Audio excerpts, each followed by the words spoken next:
సతీష్.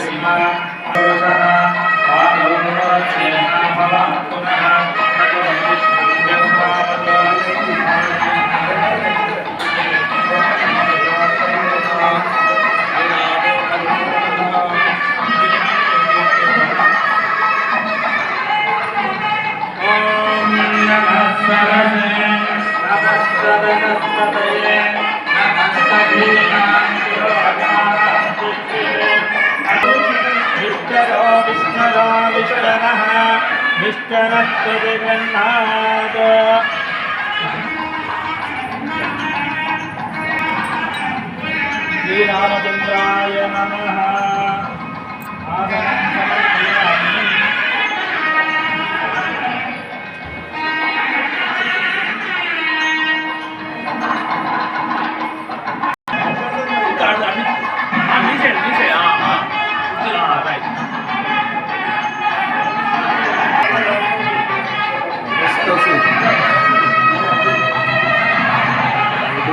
బయటికి రండి, లైట్ ఉంది, అది వస్తుంది.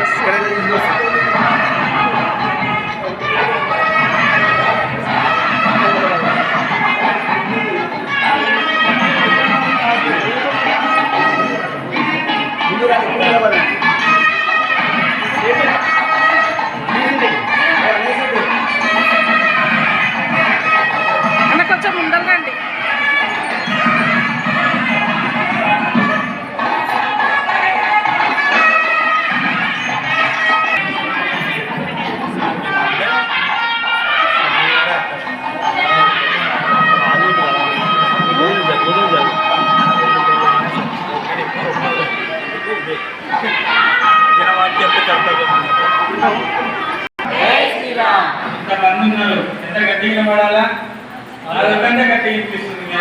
మీ దగ్గర మైక్ ఉంది కదా.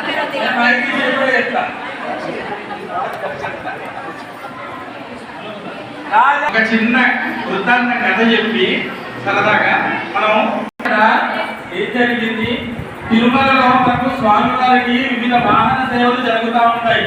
వృషభ వాహనం, అశ్వవాహనం, గజవాహనం, కల్పవృక్ష వాహనం, నందివాహనం, ఇవన్నీ సేవలు జరుగుతూ ఉంటాయి కదా. అవన్నీ జరుగుతున్నటువంటి సమయంలో స్వామివారికి అశ్వవాహన సేవ జరుగుతుందంట. అశ్వము అంటే గుర్రం. అయితే అందరూ తిరుమల ఎట్లా తిరుమలలో మనం అడుగు పెట్టినాము అంటేనే నిలబడేది ఒకటే గోవిందనామస్మరణ వినపడుతుంటది. తిరుగుతా ఉంటే భక్తులందరూ గోవింద గోవింద గోవింద అని నామస్మరణ చేస్తా ఉంటే ఆ అశ్వానికి కూడా గుర్రానికి కూడా అనిపించిందట, అరే వీళ్ళందరూ మనుషులు కాబట్టి ఎంత పుణ్యం చేసుకున్నారు, చప్పుడుతోటే స్వామివారిని కీర్తిస్తా అని చెప్పి చమత్కారంగా కవి రాసిన పద్యం అన్నమాట ఇది. ఆయన ఏం రాశాడు అంటే, ఆ గుర్రము దగ్గర చప్పుడు ఎట్లా ఉంటుందో అటువంటి పద్యాన్ని రాసినాడు. ఎట్లా ఉండదు ఆ పద్యం? నొక్కుడు నొక్కుడు నొక్కుడు నొక్కుడు నొక్కుడు నొక్కుడు నొక్కుడు తిరుమల మూర్తికి, నొక్కుడు నొక్కుడు నొక్కుడు నొక్కుడు నొక్కుడు నొక్కుడు తిరుమల మూర్తికి, నొక్కడ మిమ్మల డోవక నెక్కిన రూపున కట్టిన బ్రహ్మని ఎక్కడికక్కడ ఎప్పటికప్పుడు శీలం రూపక శీఘ్రముగా చిక్కులు దింపక శీఘ్రముగా ఎవ్వరు పిలిచిన వచ్చునురా నొక్కుడు నొక్కుడు నొక్కుడు నొక్కుడు నొక్కుడు తిరుమల మూర్తికి అని చెప్పి ఆ అశ్వం ఆ ఏనుగుకి ఈర్చగలిగింది. భూలోకంలో ఉన్నటువంటి అశ్వానికి ఇంత ప్రఖ్యాతి వచ్చిందే, వస్తేగిస్తే స్వర్గంలో ఉన్న నాకు రావాలి, లేదంటే మా స్వర్గంలో ఉండే గుర్రమైనా సరే ఉచ్చైశ్రవం అనే గుర్రం ఉంటుంది స్వర్గంలో, ఆ గుర్రానికి ఉచ్చైశ్రవానికి రావాలి. కానీ అక్కడ ఉన్నటువంటి ఆ భూలోకంలో ఉన్న గుర్రానికి రావడం ఏంటి, నేను కూడా ఏదైనా చేస్తా అని చెప్పి ఆ ఏనుగు ఐరావతము స్వర్గం నుంచి దిగిందంట. దిగొచ్చి ఆ అలిపిరి వద్ద దిగి స్వామివారి దర్శనార్థమై మెట్ల మార్గంలో ఎక్కుతూ ఉన్నది.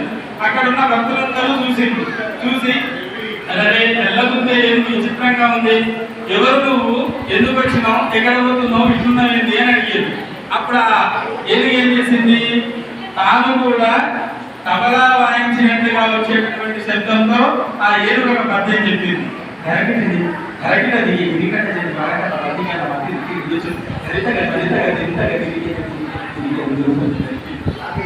అని చెప్పి ఆ ఏనుగు కూడా చెప్పింది అనమాట. అట్లా వెళ్ళి ఆ ఏనుగు అక్కడ స్వామివారిని దర్శనం చేసుకుంది. సమయాభావం చేత వాటి అర్థాలు వివరణ చేయలేదు. అయితే అట్లా దర్శనం చేసుకుంది. ఆ నోరు లేని మూగ జీవాలు కూడా మాకు నోరిస్తే బాగుండే భగవంతుని కీర్తిద్దామని చెప్పి వాటికి తోచిన రీతిగా అట్లా కీర్తన చేసినాయి. మరి మనకు నోరిచ్చింది కదా భగవంతుడు, మనం ఎంత గట్టిగా చెప్పాలి భగవంతుని నామాన్ని చెప్పేటప్పుడు. ఎవరినైనా తిట్టాలని పెద్ద తింటాం, కంఠంలో నరాలతో బయటికి తెలియనట్టుగా తింటాం, కొట్లాడుతుంటాయి. మరి భగవంతుని నామాన్ని చెప్పడానికే గట్టిగా చెప్పాలి. ఇంకొకసారి భగవంతుని నామాన్ని జయకారం తీసుకొని మనం సీతారాముల కళ్యాణ ఘట్టంలోకి ప్రవేశం చేద్దాం. రాజా రామచంద్ర భగవానికి. ఇకపోతే అందరికీ లోక విదితమైనటువంటిదే సీతారామ